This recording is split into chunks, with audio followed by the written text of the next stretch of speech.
Good evening, ladies and gentlemen. My name is David Theroux, and I'm the president of the Independent Institute. We're especially delighted to welcome you to this evening. Our special program is entitled The Meaning and Reality of Individual Sovereignty, with the renowned scholar and best-selling author, Jordan B. Peterson. For those of you who may be new to the Independent Institute, you'll find information on us in the printed program that hopefully you received. The Independent Institute is a nonprofit, nonpartisan public policy research organization that sponsors in-depth studies of major social and economic issues. The purpose is to boldly advance peaceful, prosperous, and free societies grounded in a commitment to human worth and dignity. In the process, we seek robust dialogue of key issues, and we stand against efforts to shut down the free exchange of ideas. The results of our work are published as books and form the basis for numerous conference and media programs. Neither seeking nor accepting government funding, we hope that you will join our Lighthouse Society. Within just a couple years, Jordan Peterson has taken the world by storm. Indeed, he's become a profound and powerful phenomenon in the midst of the cultural confusion of our age. A courageous, articulate, and sparkling champion of free speech, individual liberty, personal responsibility, free markets, civic virtue, the rule of law, and the Judeo-Christian values that underpin Western civilization, Dr. Peterson has burst onto the public scene with his incisive critiques of political correctness, identity politics, moral relativism, postmodernism, and collectivism and statism on the left and right. Here's just a sampling of the many memorable quotes by him. Quote, "Don't compare yourself with other people. Compare yourself with who you were yesterday," unquote. Or, "Free speech is not just another value, it's the foundation of Western civilization. Don't lie about anything, ever. Lying leads to hell. We have to rediscover the eternal values and then live them out. No one gets away with anything, ever. So take responsibility for your own life." Now, what is remarkable is that such common sense and enduring wisdom has been so sadly lacking in the public square. But what is also so astounding and encouraging is the enormous interest Dr. Peterson is generating globally in restoring first principles. Author of the #1 international bestseller, 12 Rules for Life, An Antidote to Chaos, Jordan Peterson is professor of psychology at the University of Toronto. He is also author of the book Maps of Meaning, The Architecture of Belief, plus over 100 scientific papers, and he has almost 2 million subscribers to his YouTube channel. His work explores the modern world by combining the hard-won truths of ancient tradition with the stunning revelations of cutting-edge science. Now, you can read further details about his background on the program that hopefully you got, but I will just add one additional note. He's a native of northwestern Canada. In 2016, he was inducted as an honorary member of the Kwakiutl tribe in the Pacific Northwest and given the name Theology, meaning great seeker. Please join me in welcoming Jordan B. Peterson.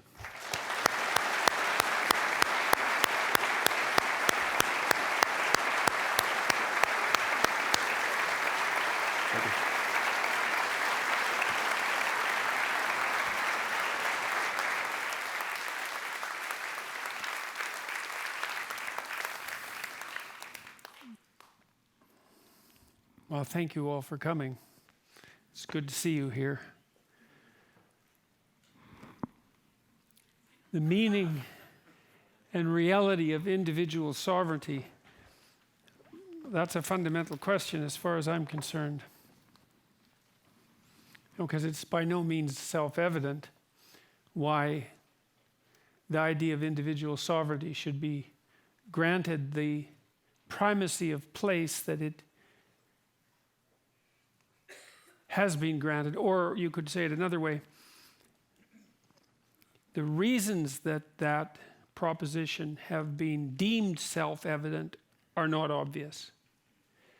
So when I was just backstage, I was looking at the Declaration of Independence, which I do quite regularly, to make sure that I've got especially the introductory statements formulated properly. And the introductory statements, I won't quote them precisely, but they lay out a series of propositions. And the first is that we hold these truths to be self-evident, and that people are endowed by their Creator with certain inalienable rights, that they're equal, and that government is to govern by the consent of individuals. And those are axiomatic statements, right? They're the sort of statements that you build a system from. You have to accept the statements first before you can build the system. It's analogous in some sense to Euclidean geometry, right? There's a set of axioms and you accept them, and then you can build a system, but you have to accept the axioms. But you don't have to accept the axioms, that's the thing. And one of the things that's very much worth understanding is that the current culture war that we're embroiled in, which really has been going on for, in some ways,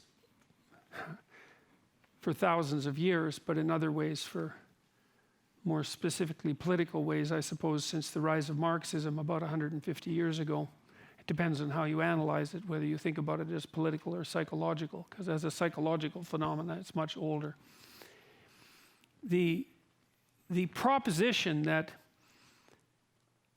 those truths that are laid out in the Declaration of Independence are self-evident is no longer accepted by a large number of people, let's say in the intellectual academy. And I would say that's particularly true of the postmodernists. It's also true of the Marxists. And the postmodernists and the Marxists have united in a very strange manner because their philosophies are not really commensurate with one another. The postmodernists profess skepticism about meta-narratives, large-scale stories that perhaps might serve as uniting structures for people's own cognitive contents, but also that unite groups of people across large swaths of territory. They profess skepticism about the validity of those narratives. And yet, well, the problem with that is it leaves you nowhere, because if you don't have a uniting narrative, a uniting story, a uniting ethos, you don't have an explanation for your existence in the world, and you don't have a direction. And that's not helpful, because you can't live without an explanation for your existence in the world and a direction. Or if you do live under those conditions, you're bound to be miserable. And the reason you're bound to be miserable is because, and I would say that this is technically true, that almost all the positive emotion that you're going to experience in your life is a consequence of pursuing valuable goals. It's not a consequence of attaining them.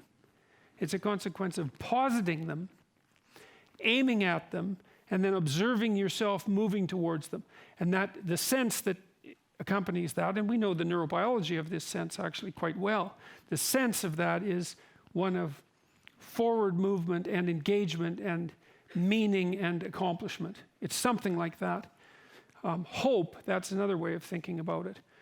And it's the antidote in some sense to the flip side of life, which is the fact that it's nasty, brutish, and short, as Thomas Hobbes put it. And that's inalienable as well. There's no escape from the limitations and suffering of life. And so, in order for that not to become overwhelming, and then that can easily become overwhelming, and often does in people's lives, then you need a countervailing set of propositions that you can act out and embody to endow that limitation with worth. And that's not a trivial problem. I was just debating, not really, Slavoj Žižek about a week ago, and 2 weeks ago maybe, and I was debating him because he had been advertised to me and many others as sort of the world's foremost Marxist scholar, and it turned out that he really was not much of a Marxist at all. And so I ended up criticizing the Communist Manifesto, which deserves criticism, and then I expected him to defend it, but he didn't, and so that was sort of interesting but nonplussing. But he said something very interesting during that debate, and it came all of a sudden, it came out of the blue, and I think it was the most striking part of the entire discussion. And this is a strange segue, but I need to discuss this because it struck me so hard and because I think it's such an important point. I'd never thought about it before. So he told me something I'd never thought about before at all. He was talking about the Christian passion, and he said that his sense was that the most important part of it was the scene, let's say, where Christ is crucified and cries out to God that he's been forsaken. And he said, look, got to think about what that means. I'm paraphrasing him. He said that the suffering that characterizes individual human life is so intense that even if God himself deigns to undergo it, it will test his faith to the point where he will not believe in his own existence. And that's really something. And I thought, wow, that's such a brilliant observation, is that because it's definitely the case, if you interact with people in any manner that's the least bit below the surface, you find out that most people are carrying a relatively heavy existential burden of one form or another. Many people have a physical illness that they're dealing with or a mental illness that they're dealing with. And if you're in a fortunate position where you're not dealing with either of those, you probably have a family member that does. And if you don't have either of those, you will. That's for sure.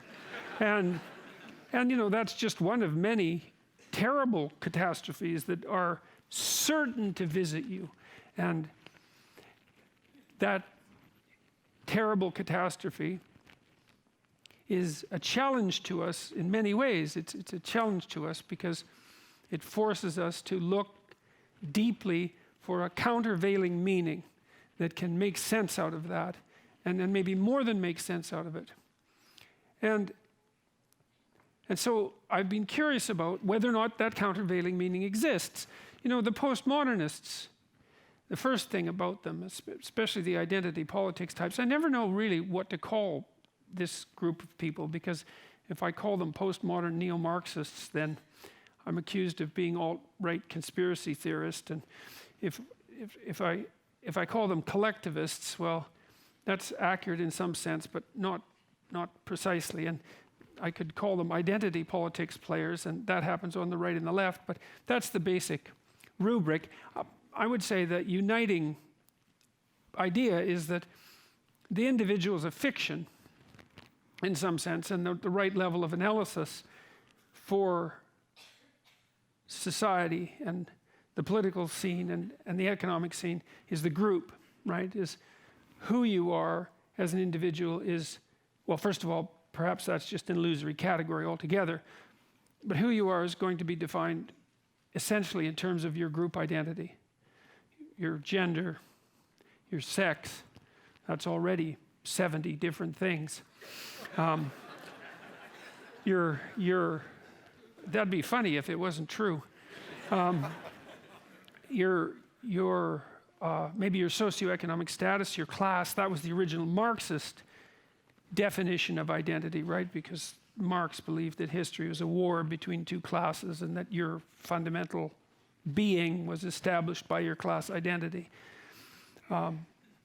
Or it's your ethnicity or your race. Those are two other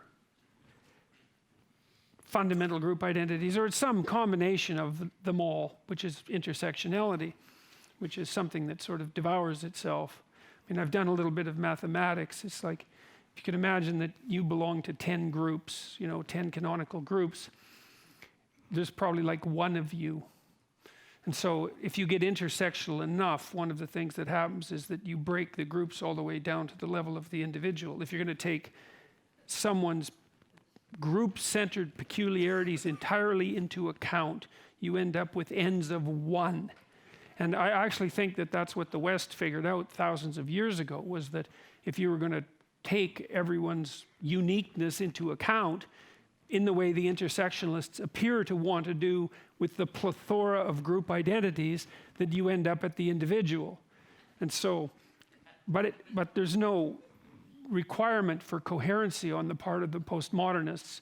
In fact, they believe that coherency is actually, I would say, something akin to a conspiracy theory that's I'm dead serious, I'm absolutely dead serious about this. It's a conspiracy theory on the part of the modernists who invented or elaborated the oppressive patriarchy that we all exist under, which is something akin, I suppose, to Marx's proletariat versus bourgeoisie. It's some mishmash of idiocy like that. But I mean, there's a question there that's worth answering. It's like, well, why do we believe in the individual? The founders, the people who wrote the Declaration of Independence, it's not like they justified it, right? They said, we hold these truths as self-evident. It's like, that's not an argument. That's just a statement. It's like, and it's a statement like a game in some sense. It's like, well, let's assume these things are true and move on from there and see what happens. Now, they had their reasons. Like from a Canadian perspective, the people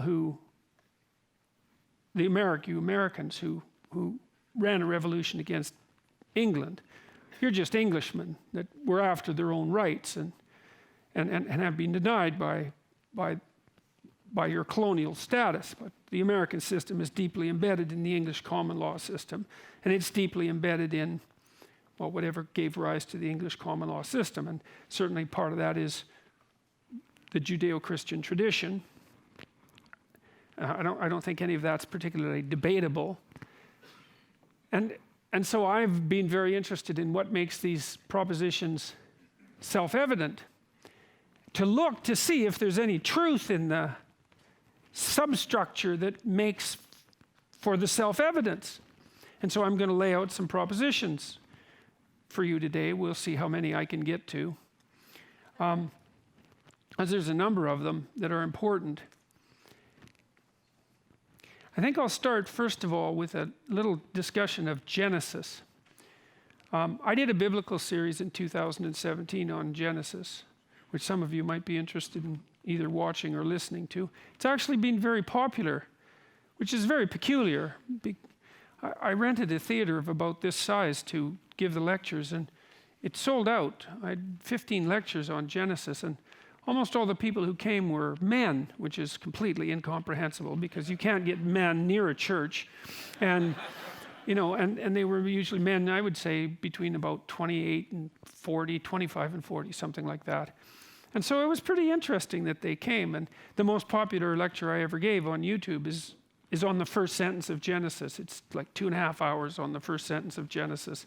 You'd never think anything like that could possibly be popular.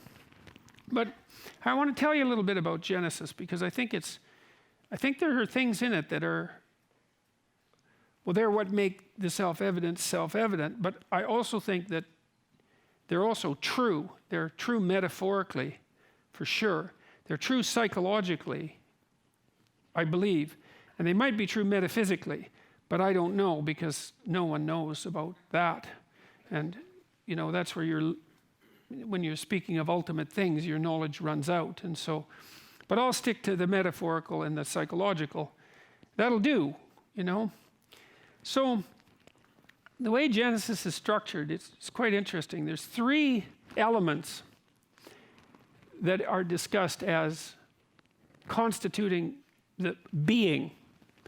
It's not a theory of material existence like a scientific theory. It's not that. It's a theory of being. So and that's a hard thing to understand in itself. You could think about it as a theory of the structure of experience. That's another way of thinking about it. You know, you have experience of the world.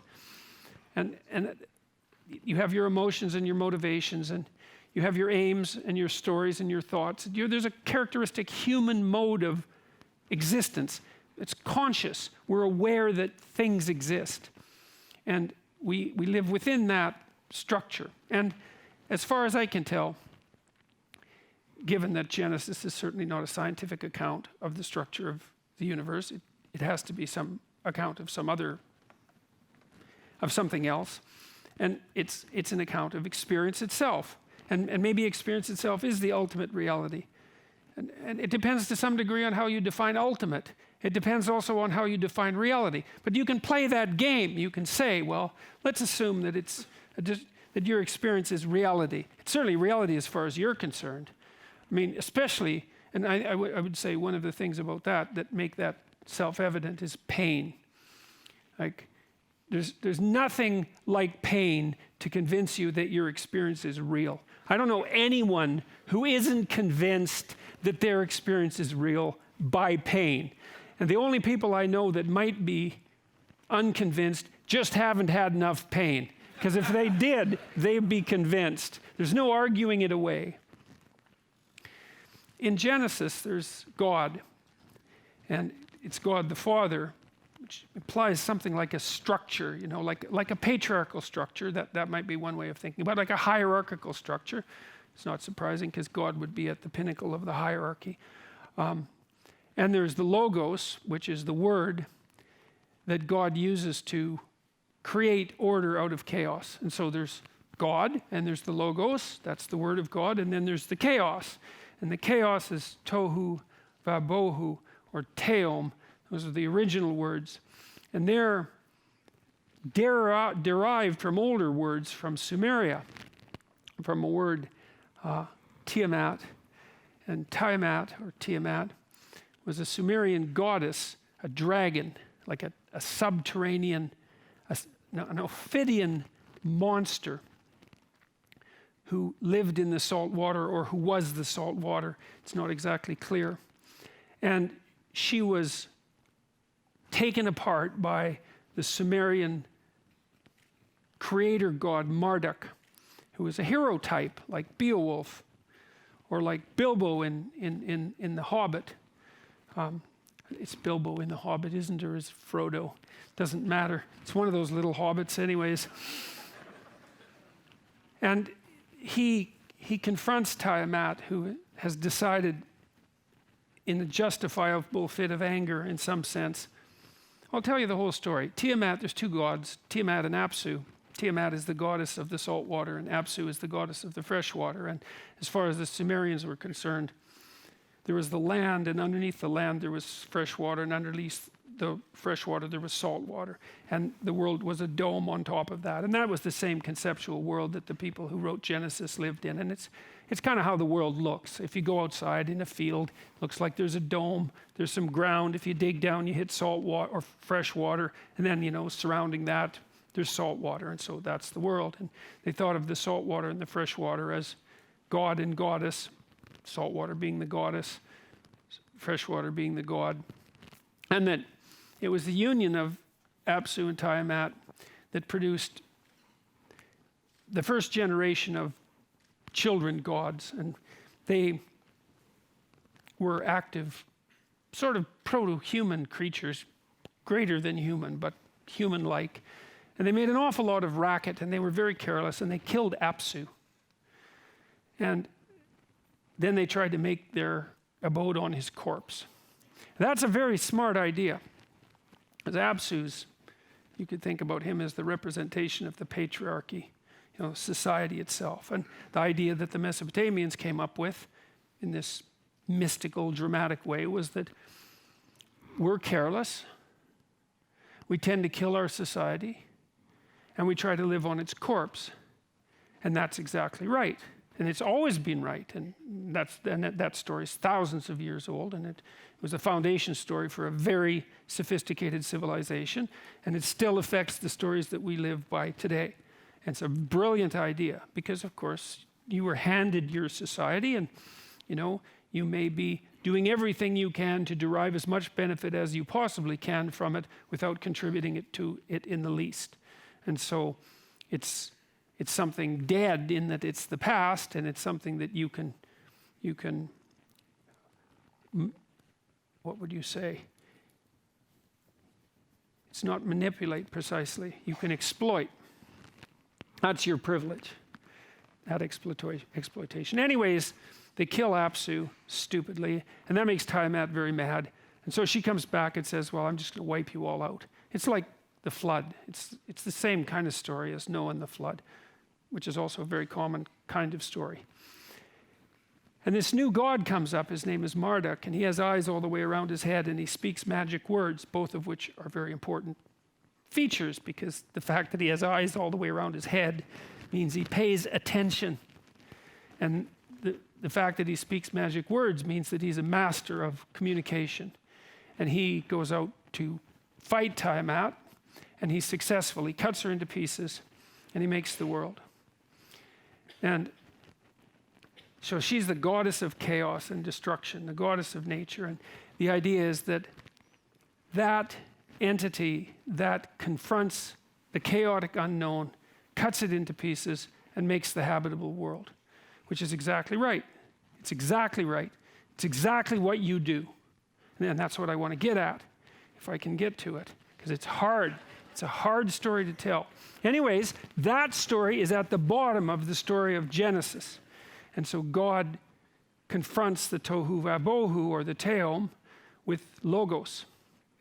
And logos gets elaborated over the course of centuries into a very complex idea. First of all, logos it turns into Christ, which is a very strange thing. So there's the Christ in Christianity who's there at the beginning of time and then is incarnated in history and is there at the end of time. It's a very strange notion. So something that's eternal and is always there, but also incarnated in a specific time and at a specific arbitrary place, right? So it's this principle that is also, so it's universal and eternal and also local, both at the same time. Very, very important idea, and very much relevant to what a human being is like, as far as I'm concerned. And God uses the logos, the word, and he interacts with the tohu vabohu, the chaos, and it generates order. And that's what happens in Genesis. And he generates order over a number of days using the logos. And every time he generates a new form of order, so each day, he says, and it was good. And so that's interesting, because, well, first of all, it's not obvious that it's good. That goes back to the comment that Slavoj Žižek made. It's like, here we are in this being that's being constructed in this reality, and it's very difficult reality. Human beings are for us, our lives are bounded and limited. We're mortal. We suffer. And if we suffer enough, injustice, or justice even sometimes, if we suffer enough, it's very easy for us to turn against being and to curse it. And it's not surprising, and this is why Zizek's words hit me so hard, because when he said that suffering could become so intense that even God himself would have doubts about the benevolence of himself, in some sense. That's what that moment means on the cross. It's like, well, what in the world would you expect from mere human beings? And so, but there's this insistence in Genesis that things that are created as a consequence of the logos are good. So first, that they're created by the logos, and second, that they're good. And so that's a very interesting set of propositions. So the logos is something like truthful speech. And so this is partly what makes me a free speech advocate, because I don't think that you can get to truthful speech without, speech is dialogical. What you don't know much, and you don't know much, and neither do you. Like, we're full of biases and blind spots, and even when you're trying to formulate your thoughts clearly, you're not that good at it, especially if you're thinking about something complex and chaotic and unknown. And you're going to have to stumble around madly and make all sorts of mistakes to make any progress at all. And with any luck, you'll be able to talk to other people and they'll be just as clueless about it as you, but out of that dialogical process, if you're actually trying to communicate, something approximating the truth will emerge, and hopefully the truth will set us free as it's supposed to and put us on the proper path. You see, the thing about the collectivist types at the universities, you know, they're very interested in shutting down free speech, but you have to understand that it's not because they oppose the views of the people that they're trying to shut down. It is that, but it's because they don't believe that there's such a thing as free speech, because they don't believe that there's such a thing as individuals. They believe that you're just the avatar of your group, and that whatever your opinions are conditioned, socially constructed, and the reason they're socially constructed is because you're born in a certain hierarchy of identity, and that hierarchy of identity has conditioned every single thing you say. So you might think that you're expressing your opinion, but if you're a postmodernist, you don't have an opinion, because there isn't a you. You're just the mouthpiece of your privilege, or your lack of privilege. And so the debate on campuses isn't about who should speak and who shouldn't speak, although it does degenerate into that.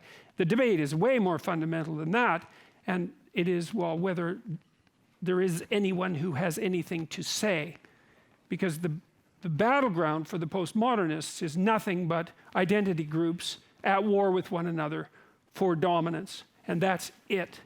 And so this war is way deeper than you think. It's not who should speak, it's whether there is such a thing as free speech. All right, so back to human beings. I might manage this. So, it's an amazing idea, first of all, that it's this capacity for cumulative, for speech and for attention, because I think the logos is a combination of that, like Marduk, you know, Marduk has all his eyes and he's able to speak magic words. And so, and he's one source of the idea for what the logos is. Another source is, there's an Egyptian source. It's often identified with Christ as a god named Horus. And you all know about Horus because you all know about the Egyptian eye. You've all seen the famous Egyptian eye. And Horus is the god of attention. And he's often identified with a falcon or a bird of prey. And that's because the only creatures that can see better than human beings are birds of prey. So eagles, for example, bald eagles, they have an eye the same size as ours, and they have two central, you know, use your central vision to look at things, because, you know, if you look right at someone, you notice you can see them, but you can't really see the people off to the side. They start to fade out. You have a fovea in the middle of your eye, which is very, very high resolution. But eagles have two of those, and so they can see better than us. Eagle can see a dime from the top of the Empire State Building, although why an eagle would be interested in that isn't obvious to me. But that's the acuity of their vision. Anyways, the Egyptians, one of the Egyptians' gods that was identified with the pharaoh and therefore with sovereignty was Horus. And it was Horus's eye in particular, his eye, his capacity to pay attention, that made him part of what constituted sovereignty. So there's this idea, that complicated idea that you have to pull out of multiple sources, that the capacity to pay attention and the capacity to speak truthfully takes chaos and transforms it into order, into cosmos, and that order is good. And so that's the second part of the proposition. It's very interesting. It's a daring proposition. The first proposition is something like consciousness, communicative consciousness, interacts with the underlying chaotic structure of reality and brings existence into being. Now, we don't really know if that's true. There are physicists who suspect that it's true, you know, who suspect that without consciousness, whatever consciousness is, there'd be nothing but something like a vague potential, that it requires consciousness to bring structure to that potential, to make existence exist. And people argue about that. No one's exactly sure what it means, but there are physicists who believe that very strongly. And it's definitely an open question, for example, an open question of what it is that could exist if there was nothing conscious of its existence. Now, existence seems to be one of those things that requires consciousness to be. It's like no consciousness. Well, what is there?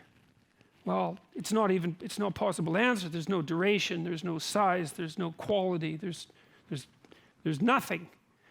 And it's a mystery. I'm not saying it's a mystery we understand, but implicit in the idea of existence, consciousness seems to be implicit in the idea of existence. And it does seem that we're conscious. And so,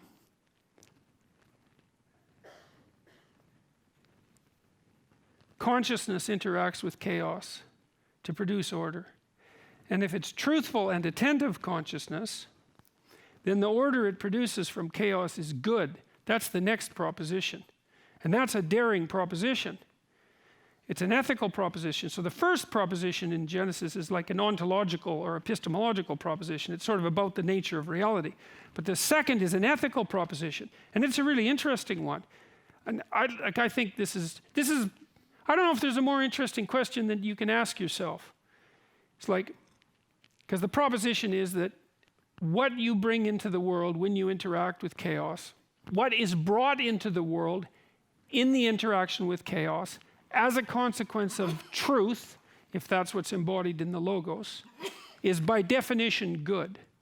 And so one of the things I've been suggesting to my audiences, it's one of the rules in my book, is that well, you should tell the truth, or at least you shouldn't lie. It's like, you can't tell the truth because what the hell do you know? But you cannot lie. You know, like each of us knows when we're about to utter something that isn't true.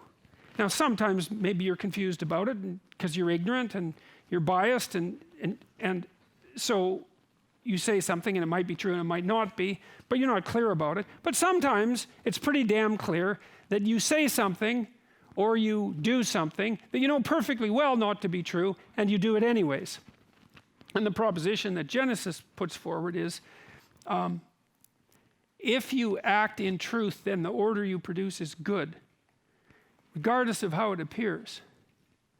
It's an axiomatic statement of it's an axiomatic ethical proposition that the job of whatever extracts order from chaos is properly done if it's done in truth. And that's worth thinking about, because it might be true. And then the question is like, well, do you believe it's true? That's a good question. It's not a religious question even, it's a practical question as far as I'm concerned. And my sense is that people just believe that this is true, deeply. And the way you can tell that is not by what they say, but by what they do. And so, for example, one of the things that you might observe is that, you know, if you love someone, your children, let's say, you don't tell them that the best way to get through the world is to lie about everything all the time. You don't sit them down and say, look, this is a corrupt enterprise, and altogether, and you can't trust anyone because they're always lying about everything. And your job is to become the best liar you possibly can become, because that's the way to get to where you need to get to and to set the world straight. No one ever does that.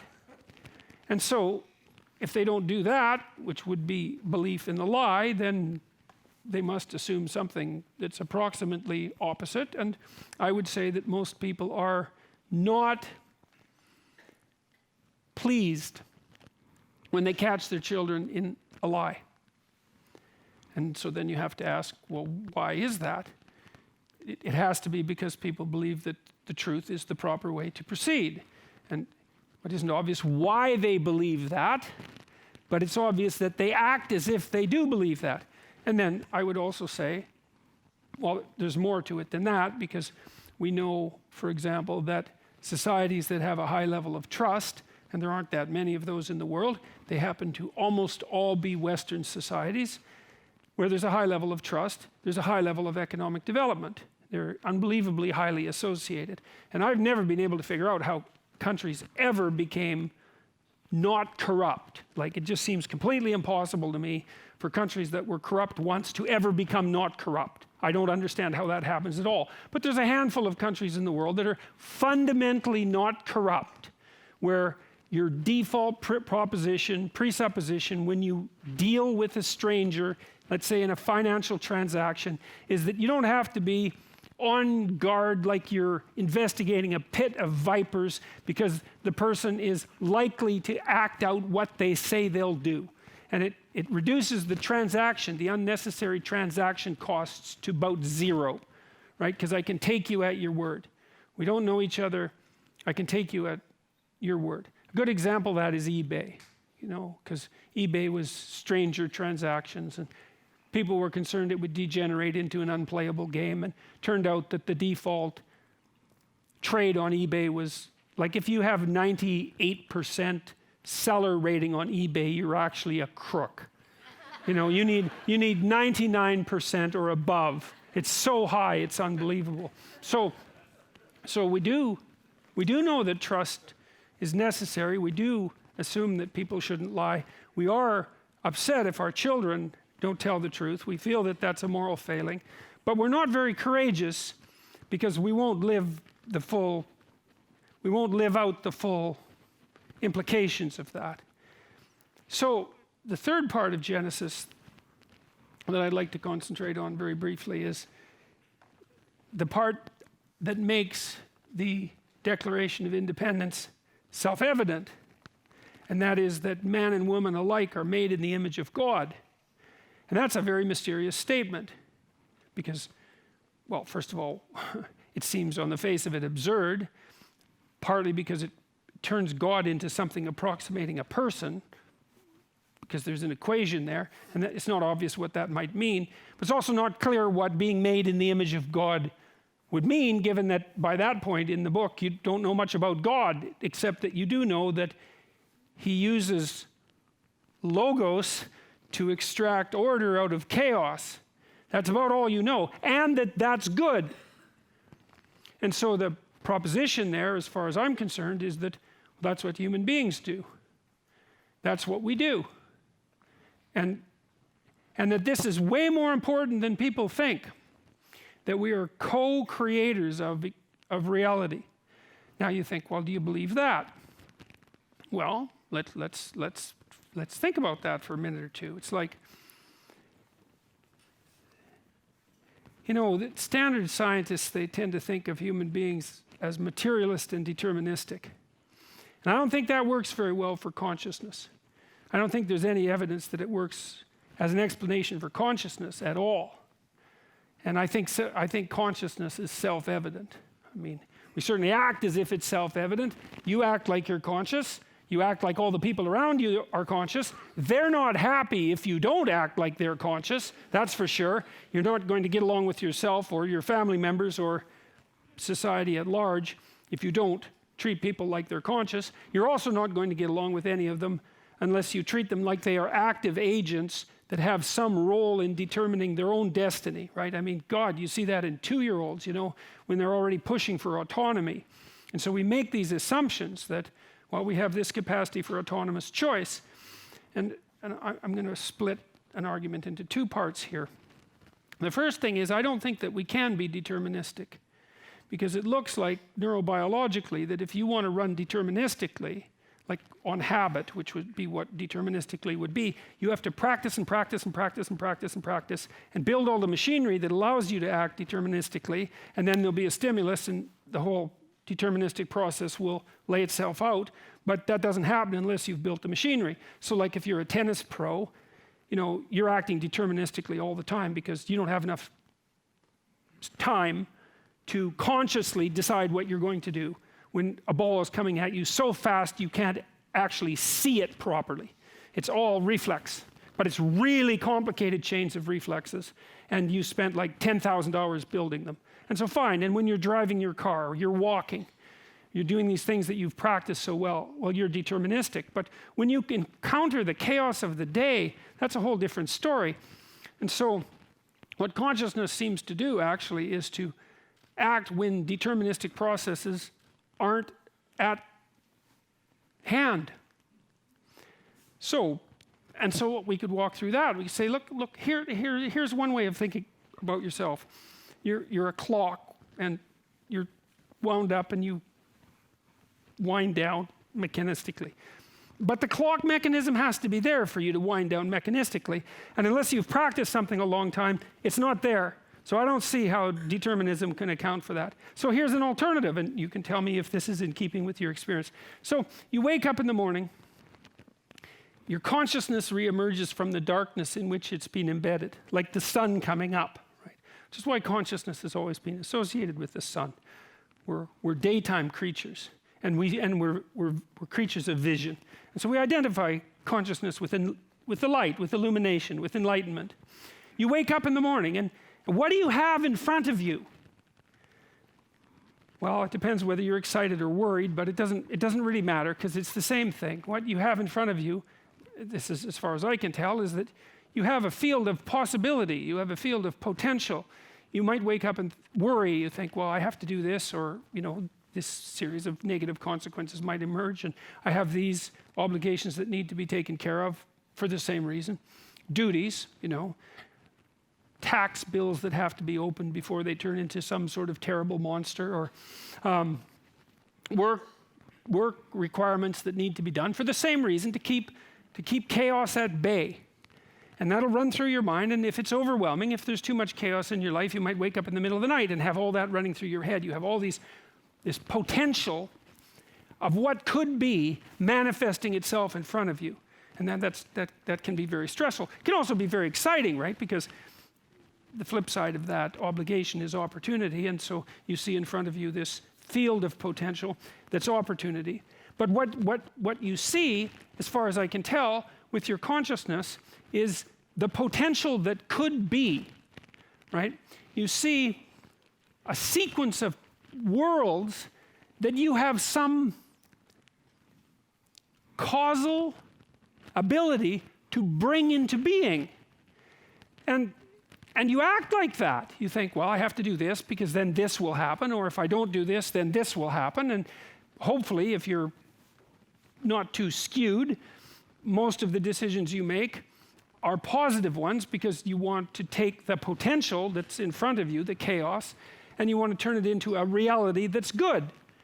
And most of the time, you're going to assume, although you may be tempted not to from time to time, that the best way to do that is to confront that potential forthrightly and to deal with it in a positive and truthful manner, and that the hopeful consequence of that will be that, well, even if you don't produce something good, it will be less hellish than it might have been, right? But maybe you'll get lucky because you're focused and you're doing your best and you're confronting what's there as potential, and you turn it into something good. And then you can live with yourself properly. And you don't wake up in the middle of the night and bemoan your lost opportunities and your lost possibilities. And so I think that what we are as individuals are spirits that confront the potential of reality and transform it into the actuality of reality as a consequence of our ethical decisions. That's what it looks like. And I think that that's why there's an insistence in Genesis that we're made in the image of God, because we're partaking in the same process continually. And you think, well, do you believe that? Well, let's look at how you act. I mean, the first thing is you tend to think of your kids as full of potential, and you tend to think of the world that confronts them as full of opportunity. I mean, or full of potential, for that matter. And the whole potential thing is a very strange notion, and we don't think about it much. And I think it's mostly because we're materialistic. It's like there's nothing material about potential. It's not here. It's not here now. It's out there, whatever that means, in the future, with no qualities whatsoever except our apprehension of it. It has no weight, it has no mass, it has no being whatsoever. It's just what could be. But we treat it as if it's more real than anything else, what could be. And then if we have children and they don't live up to their potential, they don't take advantage of their opportunities, then we're angry at them.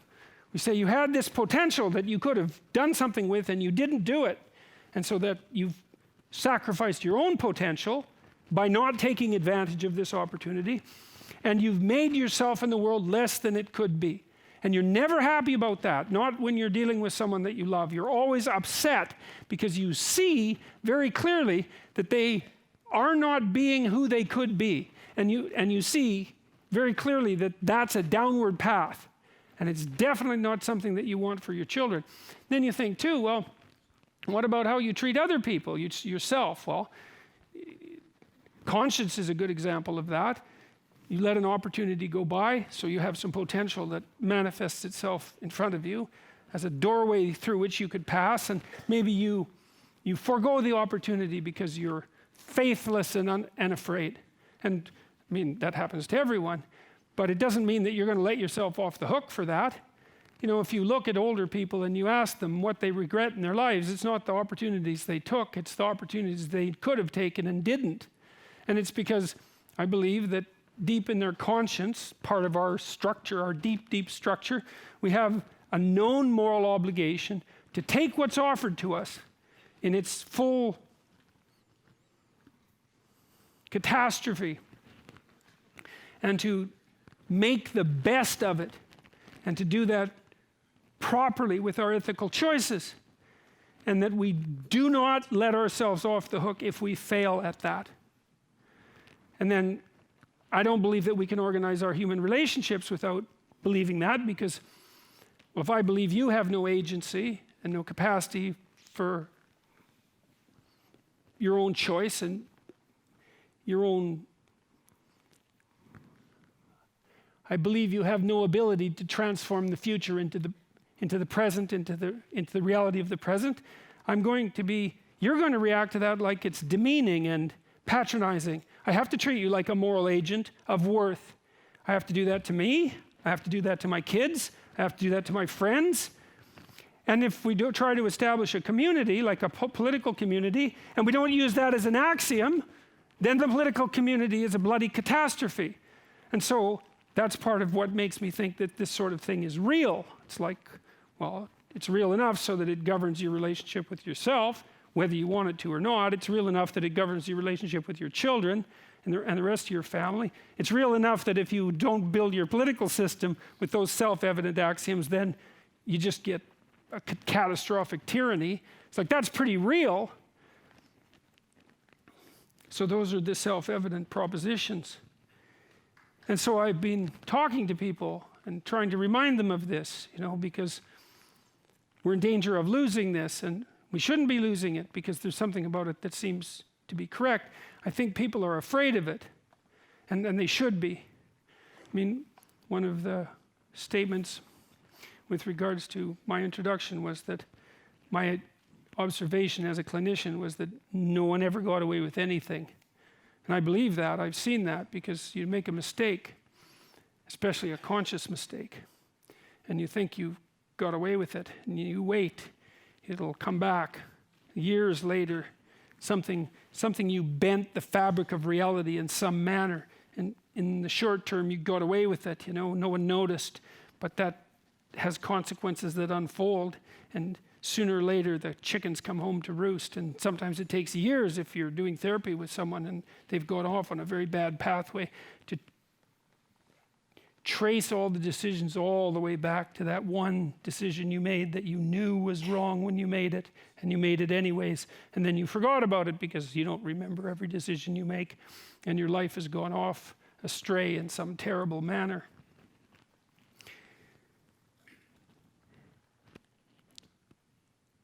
I've been suggesting to people, and I'll close with this. First of all, you have this moral obligation because you have this potential in front of you, and the hypothesis is that you should be approaching that, let's say, with courage and truth, and transforming it into the best that you can transform it into, because that's actually the world. And you do that locally. You do that to the limits of your power, and sometimes you don't have much power because you're not that competent. And sometimes you have a lot of power and you're very competent, but it doesn't matter. You have a certain amount of potential at hand, and you can either transform it into the order that's good, or you can do the opposite and generate a little bit of hell right here and now. And if enough of us do that, then we get a very large amount of hell right here and now. And we've seen that multiple times, particularly in the 20th century, with the establishment of great totalitarian regimes that were based on nothing but lies, that were as close to hell as anyone could possibly desire, short of metaphysical reality. But it's worse too. It's not only, I think, that you're called upon, this is a responsibility. You're called upon to act ethically in the face of this potential that confronts you, so that what you produce is good. But there's a part of that that's worse, that's more burdensome than that even. Because that's burdensome enough. Make a mistake, bring something into reality that shouldn't be there. And then it's there. And then it's there to plague you, and it's there to plague the people around you, and it's not going to go away till someone fixes it. So that's a scary thing. But the other thing is that even if you fail to take the responsibility that's laden upon you, to use truth, to structure possibility properly, then you leave a hole in the structure of being that you could have filled with something good. And it doesn't just stay there as a hole, it's that you invite something that's terrible in to take its place.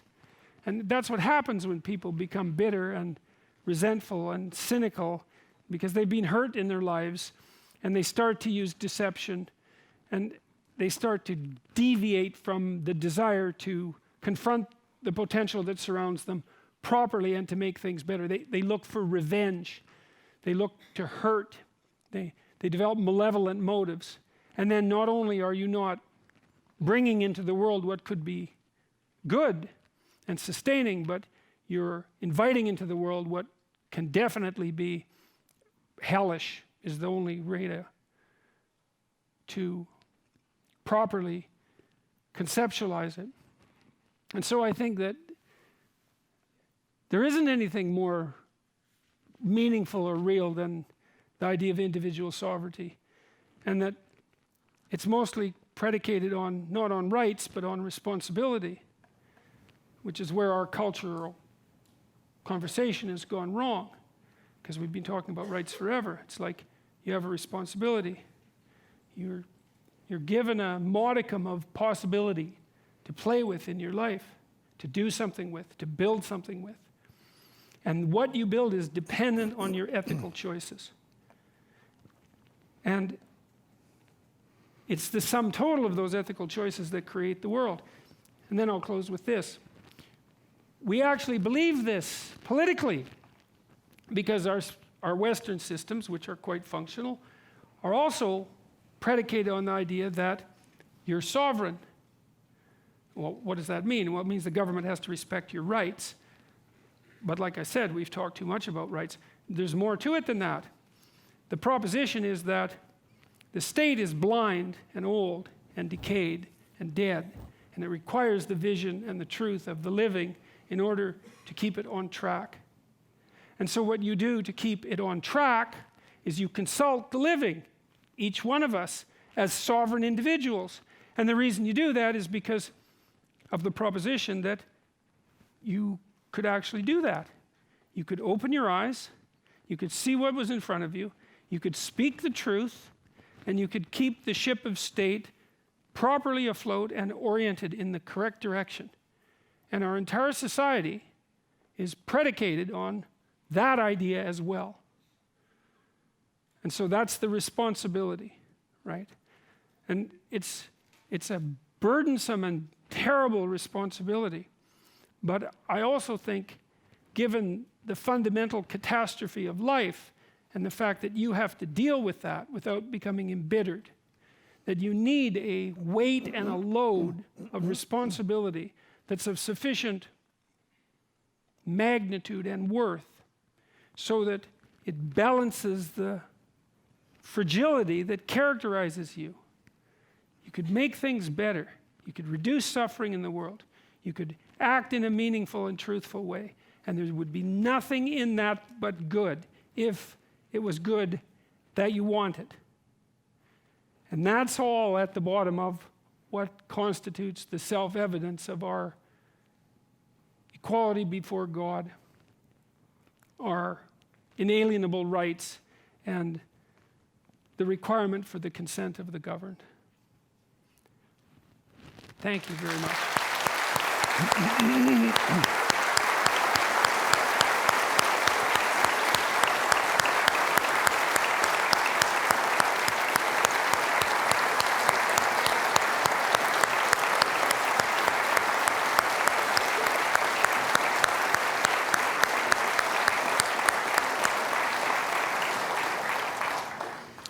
Thank you, Dr. Peterson. We would now like to engage in conversation with Dr. Peterson, drawing on questions we've received from many of you. And joining with us now are two of my colleagues at the Independent Institute. The first is Mary Theroux, as Senior Vice President, and Graham Walker, who is Executive Director. Mary received a degree in economics from Stanford University, as she's been chairman of Garvey International, co-founder, president, and CEO of San Francisco Grocery Express, and a member of the National Board of the Salvation Army, as well as chairman of the Salvation Army here in San Francisco and in the East Bay. Graham received his Ph.D. in public law and government from the University of Notre Dame. He's been a professor at Catholic University of America and the University of Pennsylvania, as well as a scholar in social science at the Institute for Advanced Study in Princeton. Mary, do you want to begin? Thank you. Thank you. That was just terrific. We really appreciate your being here.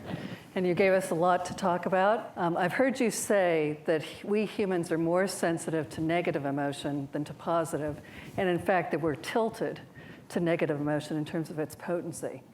But the enormous popularity of your message, where you cast a vision that we can overcome problems and we can achieve lives of meaning and love and resiliency, shows the tremendous hunger that exists for that positive alternative. In the realm in which Independent operates, politicians typically do employ a threat-based narrative. So the world's going to end in 10 years unless you give us control of the economy with the Green New Deal, right? In which case it will certainly end in 10 years. Absolutely. So as with your messaging, Independent casts of possibilities-based vision. We produce publications and commentary and other things that is positive, solutions-oriented, has an opportunity-based narrative, emphasizing how human ingenuity, operating within a virtuous framework of the free market, can overcome virtually every challenge, including improving lives and providing solutions to problems that governments can't or actually make worse. So my question is, given your observation regarding the outsized appeal of the negative, how would you advise us, and indeed anybody in the audience, who wants to counter that negative, that threat-based narrative, and advance the opportunity, human-valuing narrative? Well, that's a great question. I mean, there's an old idea that you have to rescue your dead father from an abyss. And that's sort of associated in some sense with the Nietzschean idea of the death of God. You know, and every generation goes through its crisis of meaning. So the question is, well, where do you find the spirit that revives? And the answer is in the darkest possible place. And see, this is where I think that conservatives go wrong. My lectures, well, tonight wasn't a particularly classic example, but my lectures tend to be very dark. There is darkness in this one. I mean, there is an inalienable reality of finitude and suffering that characterizes people's lives. And it's not surprising that they become bitter, they become embittered and resentful. And that has to be forthrightly examined as deeply as possible before anything optimistic can emerge. Because you have to say, look, I understand why you feel the way you feel. But despite all that, and all of that is a lot, that proper antidote is the ethical way of life. And not only is it the proper antidote because it's your duty, which is another thing that conservatives stress, it's deeper than that. It's because it actually works. You know, you need a meaningful life. It's not optional because that combats the suffering.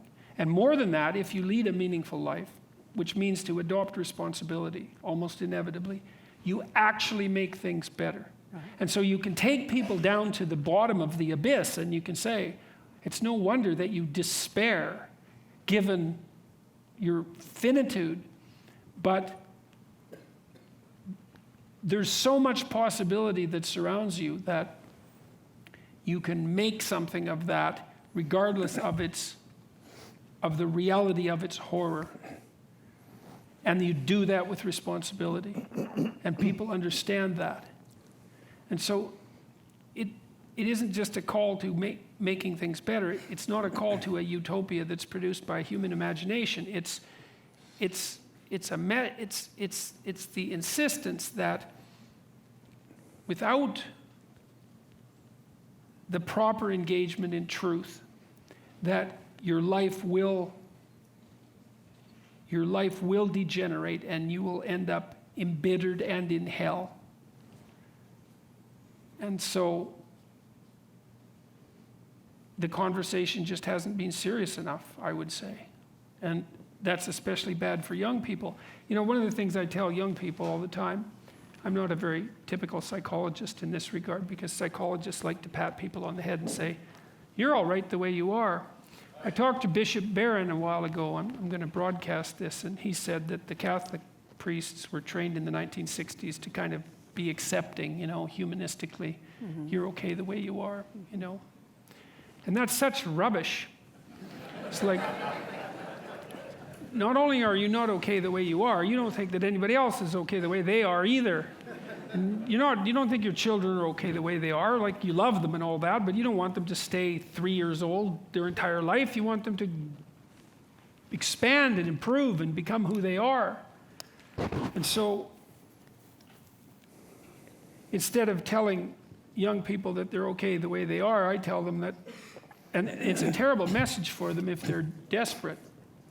You know, so let's say 10% of the people in my audience are young, maybe they're young men, just for the sake of argument, and they're like not in good shape. They don't have any goals. They're drinking too much. They're watching pornography all the time. They've got no aim.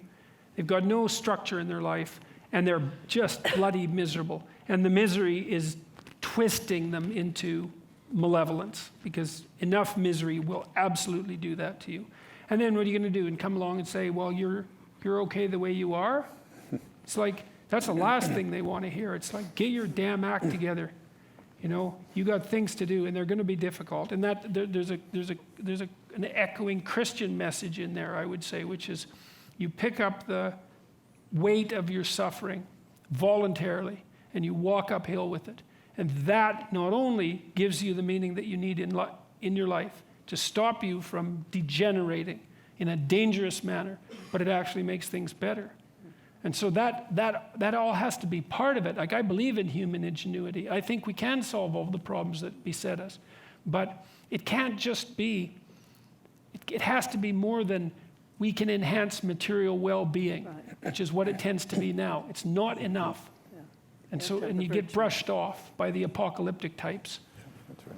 Yeah, there's that creativity that only comes from the individual consciousness, and it can't be simply reduced to some kind of a formula or a machine. It's mysterious in some way, which is why I think your recourse to the archetypal structures of Genesis is so illuminating.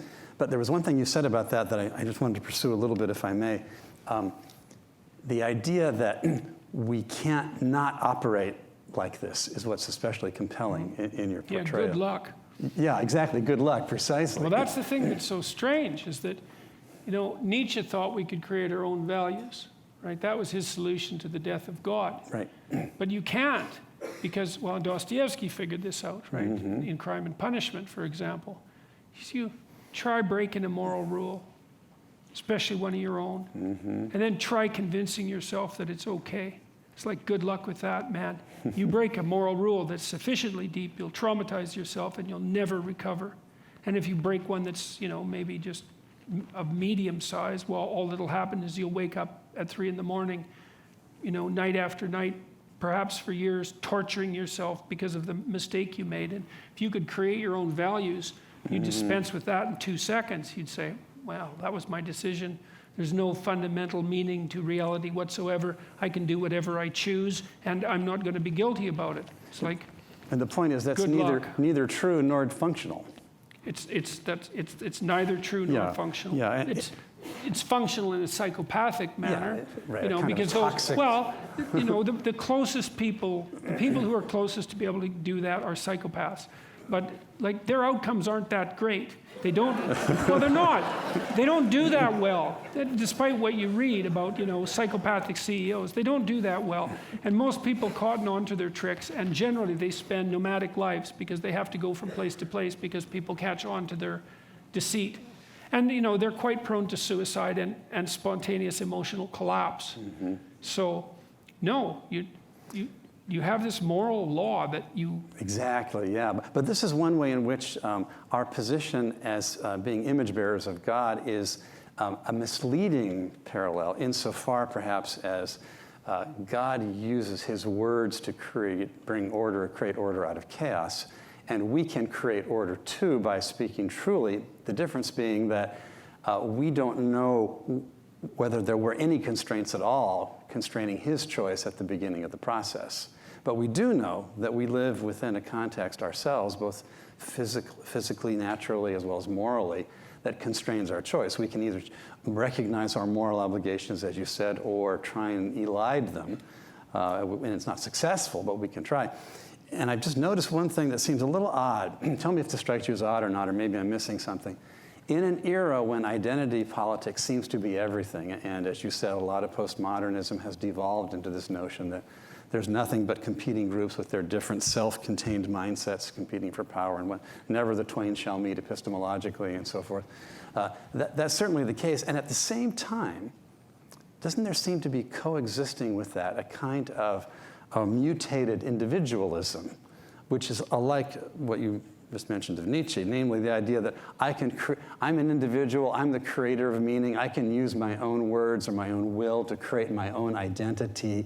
I'm not obligated to independent moral obligations. I create moral obligations. Yeah. How can this kind of mutated toxic individualism coexist with identity politics? Well, but I would see say that things that you chase, you can chase nature out with a pitchfork, but she always comes rushing back in. Right. If you, one of the things I tried to do in Maps of Meaning, which was the first book I wrote, was to write a description of what distinguished a religion from an ideology. And one of the things that distinguishes a religion from an ideology is a religion takes everything into account. It's like, well, there's a tyrannical element of culture, but there's also the benevolent element. And there's the tyrannical element, or the destructive element of nature, but there's also the creative element. And there's the heroic element of the individual, which would be embodied, say, in Christianity in the figure of Christ, but there's also the adversary. There's always this balance. Yeah. If you think everything is a social construct, so it's all social, well, the individuality is going to creep back in somewhere, and it does it in exactly the form. It's this very, very childish form, right? Because it's so immature, it's so underdeveloped. It's like, well, we're entirely socially constructed, except that moment to moment we can determine our gender by our own individual choice. And everyone has to bow down to that determination. Yes, well, and that's also what makes it so childish, is that not only is it an incoherent doctrine, because you can't have it both ways. You're not socially constructed and able to choose your gender. Right. Those things don't go together. Right. But the idea that your identity, now self-produced, also takes precedence over the negotiation you have to have with other people about what your identity is going to be, is really at the same developmental level, I would say, as a 2-year-old. And I mean that technically, because 2-year-olds cannot take their own identity and integrate it with the identity of other children. They can't do that until they're about 3. And so it's so infantile that it's almost beyond imagination. It's like epistemic solipsism. Meaning? Meaning that the idea that only I exist, that's solipsism, and so that, that I therefore, I know only what I know, but everyone else doesn't really exist. Everyone else is an illusion. I only am familiar with my own thought processes. Right, and the so only forth. true reality is the reality that I experience. right. And everyone, it's like... Except you can't live consistently with that, and no one does. Well, it's because those aren't identities. Right. This is another thing that's so immature about it. It's like, okay, you're gender fluid. Fine. Well, now what? Well, I'm dead serious. Like, what the hell are you going to do with that? You know, like, part of the reason you have gender roles, and of course they're tyrannical and constricting, you know, obviously, because everybody gets taken by culture and crushed into something that's a compromise between their individuality and the rest of the world. Everyone suffers from that. But you know, if you're, let's say you're straight and you're heterosexual, sorry, those are the same thing. Let's say you're heterosexual and you're monogamous, and you're in a committed relationship. So like all of a sudden you have an identity. Well, what's the identity? Well, it's easy. You get married, you have children, you raise them together, you tie your lives together, you try to build something for the decades, right? And that's an identity. It's a pathway forward. It's a way to be. Well, I'm gender fluid. It's like, okay, well, pick your pronoun. It's like, okay, well, what do you do tomorrow? Well, I don't know. I'm out there in no man's land. You don't want to be in no man's land. That's not good. You're off the beaten path. You think, well, I can go off the beaten path. It's like, you go off the beaten path and you just see how long you last. You're lucky. If you're a highly creative person and you're very disciplined and you have most of your life in pristine order, you might be able to risk a substantial deviation from the beaten path and manage to maintain your sanity.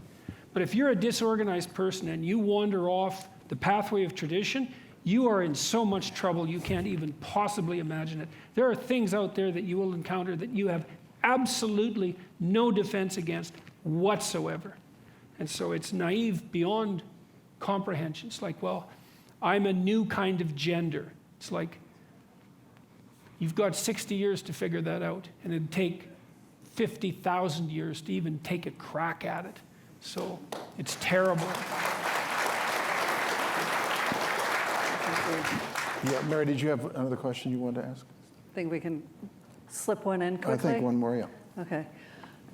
You talked about how dangerous it is to tell some young person whose life is messed up that they're just great the way they are, with which I completely agree. But how do you reach a young person who's bought into the notion that life is meaningless? Well, the first thing is you tell them why they think that. It's like they've got all sorts of reasons to think that. It's like life is hard. It's a crucifixion. That's right.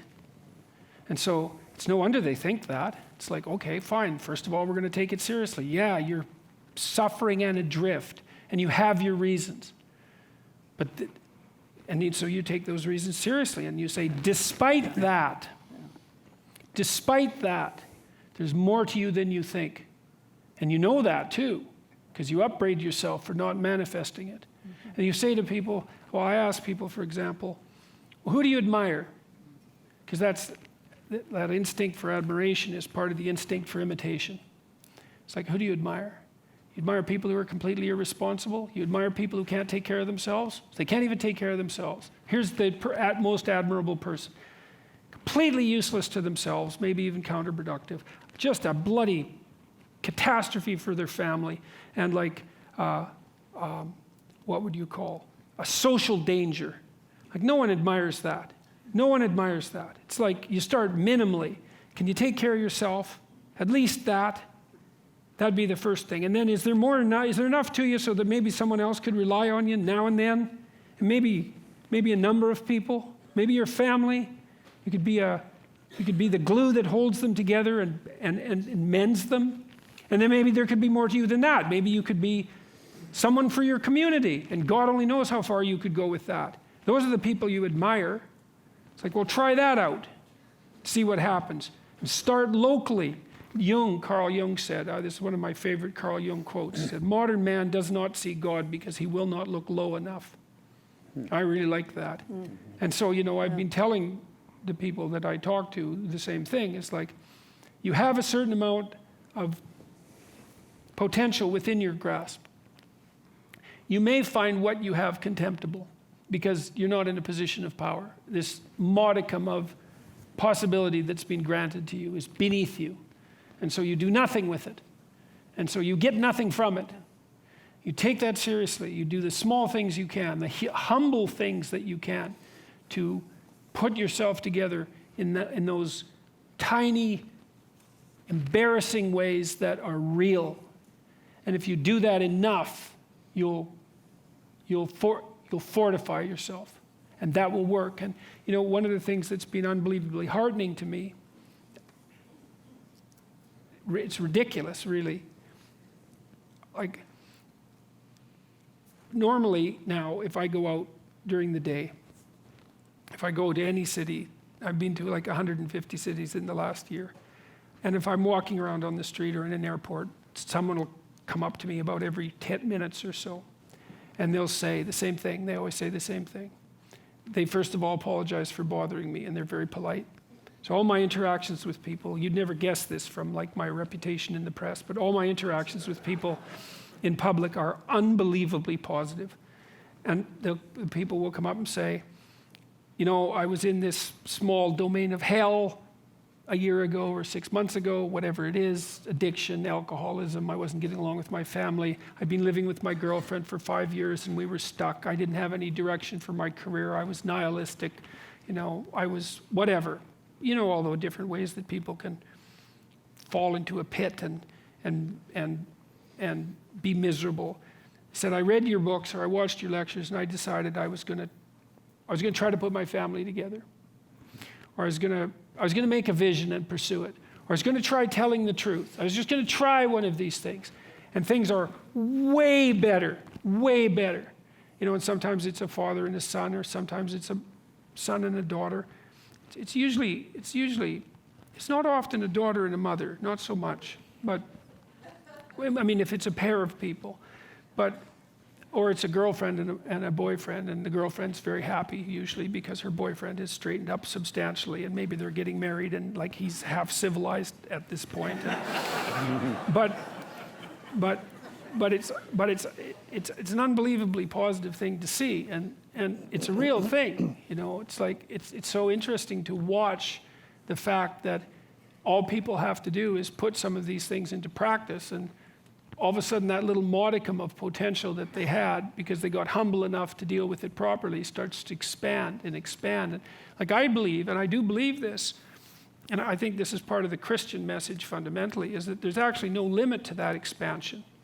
You know, because in some sense, like we are this weird combination of finite and infinite. Like we're related to the infinite in some manner, obviously, because the infinite exists, and here we are, and so we're related to it in some manner, and I don't know what manner that is, but I don't know what the limits are. It's like if you were the best person you could be, you know, truly, if you decided to live by truth and to aim at the good, and you really did that, you put your whole heart and soul into it, like that's what you were staking your life on, because you're staking your life on something. Who the hell could you be? And no one knows, you know. You know perfectly well you could be far more than you are. And you don't know what the upper limit of that is. And we certainly don't know what the upper limit would be if there were lots of people doing that. God only knows what problems we could solve. You know, there's lots of suffering and misery in the world. Plenty. And it's no wonder that people get bitter. But God, as you pointed out before, you know, we've got no shortage of ingenuity and possibility. And if we were serious about making things less wretched than they are, who knows what miracles we could pull off. Mm-hmm.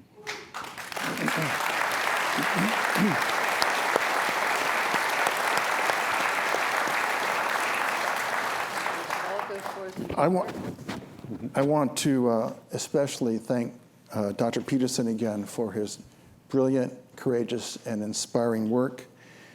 And we're particularly grateful to all of you for joining with us tonight. I want to also especially thank the wonderful people who've made tonight possible, especially my colleagues at the Independent Institute. Our team is just fabulous, and thank you for that. I particularly want to thank my colleague Alicia Luther, who is our Director of Administration, for all of her superb work in organizing and overseeing all that made tonight possible. Incidentally, there are copies that you may have noticed of 12 Rules for Life outside, signed copies. Please visit our website at independent.org for information about upcoming events and publications and more. We look forward to seeing you again at future Independent Institute events. Thank you and good night. Thank you, Jeff.